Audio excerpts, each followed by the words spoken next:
Good morning po sa lahat. Isa pang to na ating daily Bible blessings. Pamagat po ng ating aring umaga ay mga tungkulin ng mga may kaya. Mga tungkulin ng mga may kaya. Ngayon tayo po hindi mayaman tulad ng mga milyonaryo o bilyonaryo sa ating bansa, mga Pilipino.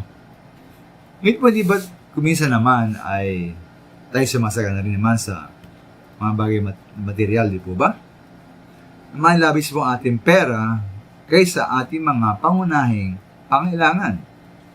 O kuminsan, tayo po ay higit na nakaangat sa pinansyal, kihambing po sa ibang tao, kasama ng mga kapatiran sa ating iglesia.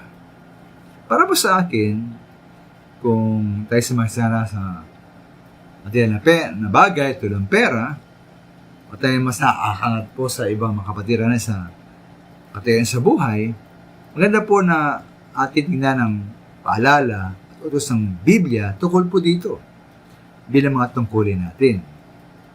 At makita po ang mga tungkulin ng mga may kaya sa 1 Timoteo 6:17-19. Una po, may kaya daw ay huwag maging mayabang. Ay sa verse 17, ituro daw ni Timoteo sa mga mayayaman na huwag silang magmataas. Kaya laging isipin na kanilang yaman ay biyaya lamang mula sa Diyos at huwag silang mga api sa ibang tao.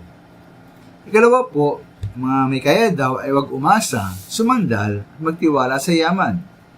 Dito po ay lumilipas. Sa halip, ang mga may kaya po ay dapat magtiwala sa Diyos na siyang pinagmumulan, ibibigay na ating mga pangailangan. Ay sa verse 17.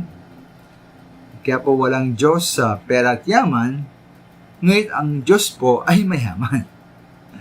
Ikatlong minamahal ay sa verse 19, ang mga may kaya ay madapat mag-impok. May kaya dapat mag-impok sa matatag na hinaharap, kung saan ay may tunay na buhay.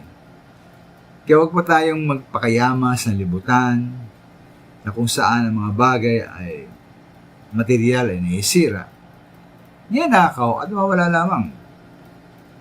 At panghuli mga minamahal, bilang pag-iimpok sa kabilang buhay, ay sa verse 18, gumawa tayo ng mabuti, magpakayaman sa mabuting gawa, maging bukas palad, at maging matulungin sa ating kapwa. Kaya po maraming mga tao na gustong maging may kaya at mayaman, at mga Kristiyano. Ngunit panawa atin pong ganapin ang mga tungkulin ito bilang may kaya sa buhay. Maraming salamat po.